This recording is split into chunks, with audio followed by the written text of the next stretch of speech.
Saya mau tanya sedikit Mas Dok tentang sapi ini. Kenapa harus divaksin? Tujuannya untuk apa?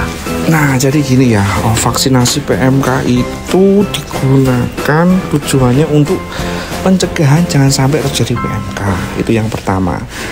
Daripada kena virus penyakit ini dari tetangganya, dari alam liar, itu karena tingkat infeksinya terlalu tinggi kalau dari alam liar.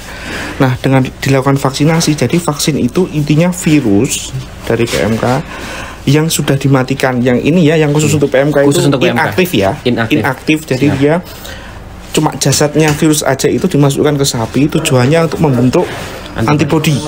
Intinya itu. Jadi relatif lebih aman daripada yang vaksin, yang live vaksin. Oke, sejauh ini Mas Dok, saya potong ya. Obat yang bukan obat sih, pencegahan yang paling efektif untuk PMK berarti hanya vaksin ya. Vaksin, Tidak ada yang lain. desinfektan, penyemprotan kandang dan lain-lain ya efektif, tapi tidak seefektif vaksin. Kira-kira berapa persen Mas Dok? Di atas ini selama ini yang dari pemerintah cukup bagus ya, proteksinya hampir 80% ke Hampir atas. 80%. Misal nih Mas Dok ya, buat teman-teman semua, ini sudah vaksin PMK 2 kali, misal juga ini sudah mantan PMK. Ketika kita jajarkan dengan sapi yang terjangkit, kira-kira tertular resiko PMK berapa persen Mas Dok? Paling ya di bawah 20%. Nah, jangan ragu divaksin teman-teman semua, karena saya pribadi dulu pernah melakukan yang mungkin kesalahan tidak sengaja. Ngapain sih divaksin? Kalau sudah kena PMK kan punya antibodi yang kuat. Oh, ternyata tidak. Ternyata lebih efektif divaksin. Ya, yang pertama itu, yang kedua, tingkat kesakitan sapi dapat virus dari alam, dari sapi tetangga mungkin ya, dari udara, dari petugas dan lain, itu lebih tinggi tingkat infeksinya daripada yang dari vaksin. Jadi peranan itu Mas, sebetulnya Mas. Jadi lebih bahaya yang kena dari tetangga daripada dari kena vaksin. Mungkin beberapa ada kasus itu setelah divaksin dia juga menimbulkan gejala, tapi sedikit. Nah, ini ketakutan Mas Dok. Ada beberapa petani atau peternak yang memang dia takut divaksin dengan alasan, Mas, kemarin punya tetangga saya setelah divaksin mati.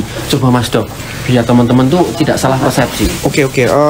Biasanya yang kasus sudden death ya, yang mati secara tiba-tiba itu dia itu terjadi pada sapi-sapi pedet ya. Paling banyak tinggi itu pedet di bawah 3 bulan. Karena imunnya rendah ya. Ya memang dia salah satu selain dari imunnya rendah juga dia memang tingkat infeksi di jantungnya lebih tinggi. Trigger heart namanya ya. Jadi di jantungnya itu ada kayak bintik-bintik putih. Bintik-bintik putih itu yang menyebabkan kematian di pedet atau sapi dewasa. Intinya itu. Terus yang kedua tadi masalah kenapa kok tiba-tiba mati? Mungkin pada waktu PMK tingkat peradangannya tinggi di jantung. Waktu dulu kena PMK sudah mantan ya, kita sudah mantan ya. Kita ngomong sudah mantan ya.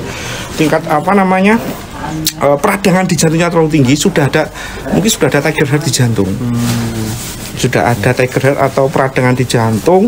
Ketika dia kena mungkin penyakit simpel-simpel aja lah, panas tinggi, PEF dan lain, bisa menyebabkan sudden juga. Oke, saya maksud dari perkataan Mas Dok pada intinya yang paling berbahaya itu efeknya PMK, bukan PMK-nya. Nah, ini teman-teman. Jadi dua-duanya ya PMK juga berbahaya, tapi lebih bahaya efek dari PMK. Oke, khusus untuk teman-teman semua peternak dan semua petani yang menonton video ini.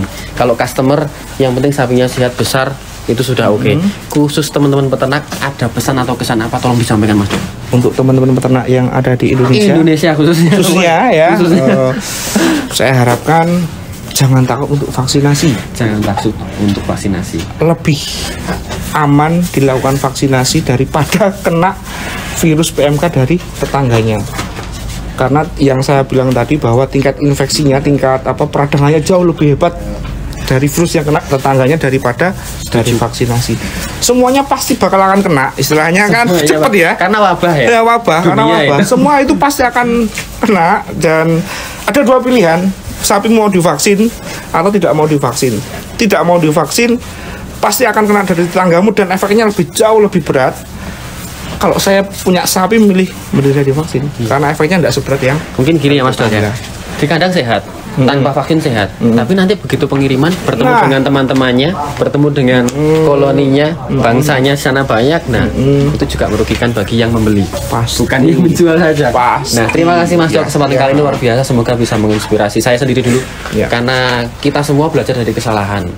Jadi tanpa ada kesalahan kita nggak bisa belajar. Tanpa ada kelalaian dan tanpa ada kejadian yang sifatnya merugikan, kita tidak akan berpikir.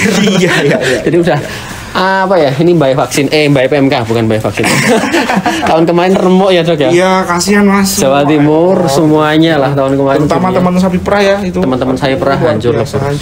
Nah, kita sekarang sudah punya pengetahuan yang insya Allah teman-teman juga masih punya pengetahuan. Kita samakan persepsi biar peternakan di Indonesia semakin maju agar nantinya ya sebagai user, teman-teman customer, teman-teman yang pencinta sapi jumbo itu bisa merasakan benar adanya kalau sapi sehat tidak hanya jumbo tapi sehat juga. Karena yang besar itu belum tentu sehat. Iya, benar. Betul kan Mas? Betul, ya. Oke, terima kasih kesempatan kali ini. Cukup sama Mas Dok. Setelah